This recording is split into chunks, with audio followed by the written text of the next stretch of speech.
देखिए, मैंने तो अभी थोड़े दिन पहले भी मोहनपुरा में मैं गई थी, तो वहाँ पे भी मुझे पता चला था कि वहाँ पे युवा जो है बहुत ज़्यादा नशे में लिप्त होते जा रहे हैं। तो मैंने वहाँ पे जाके भी पुलिस इंस्पेक्टर को भी बोला, वो जो वहाँ पे चौकी इंचार्ज थे, कि आप प्लीज़ इस पे अंकुश लगाइए। जो लोग बाहर से लाके यहाँ पे अफीम, गांजा, ये शराब या कच्ची शराब जो भी है जो यहाँ पे सप्लाई करते हैं, तो उन पे पूरी नज़र रखिए, क्योंकि हमारा युवा जो है कल का भविष्य है, भारत का निर्माता है हमारा युवा जो है। और यदि हमारा युवा ही नशे में लिप्त हो जाएगा तो आप देख लीजिए कि इस भारतवर्ष का क्या होगा। तो जो नशे की जितनी भी चीज़ें हैं उसमें सरकार को अंकुश लगाना चाहिए, और सरकार चाहे तो वो अंकुश लगा सकती है। बीजेपी गवर्नमेंट कम्प्लीटली फेलियर रही है, और ऊपर से सबसे बड़ा फेलियर कारण ये है कि आप परचून की दुकान पे शराब को सेल आउट करा रहे हो। इट डज मीन कि आप भारतवर्ष को किस गर्क की ओर ले जा रहे हो। आप ये देखो कि लॉकडाउन वैसे है, कोरोना वैसे है, डेंगू की बीमारी वैसे हो रही है, और आप इस तरीके का कैबिनेट बैठक में ऐलान कर रहे हैं कि लोगों के घरों में खाने को रोटी नहीं है, वो अपनी वाइफों को पीट पीट के, मार मार के, दाएं बाएं से चोरी चकाटी कर कर के वो दारू और नशा करते हैं। उस पर अंकुश लगाने की बजाय बीजेपी गवर्नमेंट क्यों घरों को बर्बाद करने पे तुली हुई है।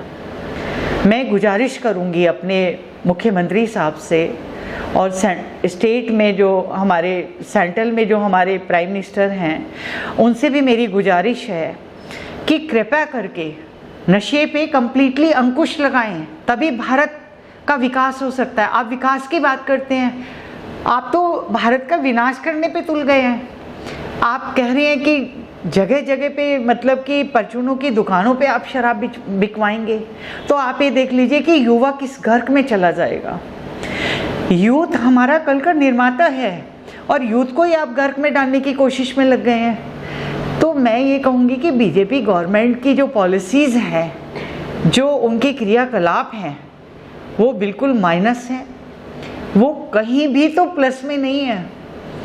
मतलब पहले कहते थे युवाओं को नौकरी देंगे, युवाओं को नौकरी देने की बजाय आप युवाओं को गर्क में डाल रहे हैं, नशाखोरी पे अंकुश लगाने की बजाय। युवा इस समय बेरोजगार घूम रहा है, आप उनको नौकरी दिलाने का काम करें, उनके लिए कोई उद्योग वगैरह में कहीं ना कहीं पे युवाओं को कहीं ना कहीं सेट करने की कोशिश होनी चाहिए सरकार की, स्टेट में भी और सेंट्रल में भी।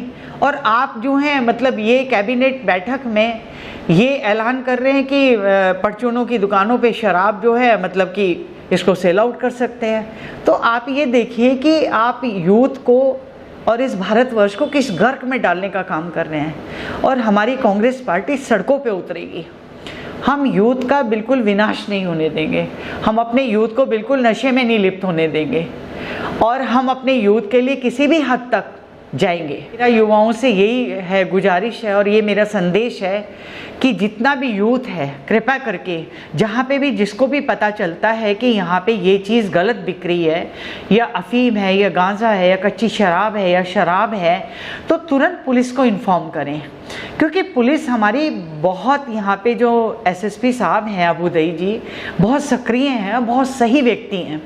और यहाँ पे हमारे सिविल लाइन में राजेश शाह जी हैं, अपने आप में एक ऐसे व्यक्ति हैं कि जिनके जितना बोला जाए उनके लिए उतना कम है, कि वो हर चीज़ पे इतना स्ट्रिक्टली एक्शन कराते हैं।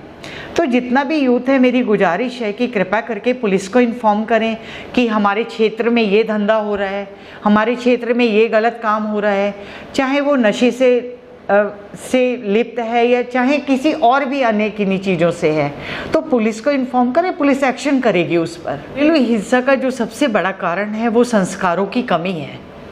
जब आजकल हर व्यक्ति पैसे के पीछे भाग रहा है, पेरेंट्स भी सब नौकरी करने वाले हैं, माँ भी नौकरी करती है, फादर भी नौकरी करता है। जहाँ पे सब नौकरी करने वाले लोग होते हैं, वहाँ पे आप अपने बच्चों को क्या संस्कार दे देंगे। और नरेंद्र मोदी जी डिजिटल इंडिया, सबसे ज़्यादा मैं कह रही हूँ कि ये जो मोबाइल्स हैं, यूथ के हाथ में जो मोबाइल्स हैं, उन लोगों को ये पॉजिटिवनेस में कम यूज़ करते हैं और नेगेटिवनेस में ज़्यादा यूज़ करते हैं। तो इन सब चीज़ों पे भी अंकुश होना चाहिए। ये पेरेंट्स कर सकते हैं। पेरेंट्स क्या, छोटे छोटे बच्चों को स्कूटर पकड़ा देते हैं, वो स्कूटर में घूमते रहते हैं। ये माता पिता जो है प्रथम गुरु होता है और उनको ये संस्कार देने चाहिए। जितनी भी घरेलू हिंसा हो रही है इसमें कंप्लीटली संस्कारों की कमी है, क्योंकि पेरेंट्स जो अपने बच्चों को संस्कार ही नहीं दे पा रहे हैं। पेरेंट्स जो हैं बच्चियों को संस्कार नहीं दे पा रहे हैं कि बेटा ये चीज़ गलत है, ये चीज़ सही है, इसको कैसे मैनेज करना है, इसको कैसे मैनेज करना है, वो ये सब चीज़ें कर ही नहीं पा रहे हैं।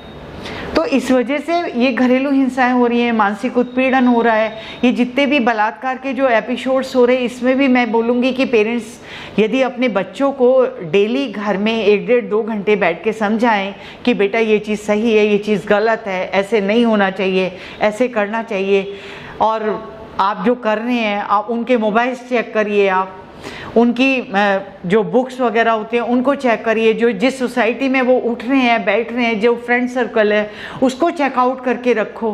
तो मैं समझती हूँ कि इन बहुत सारी चीज़ों पे अंकुश लग जाएगा।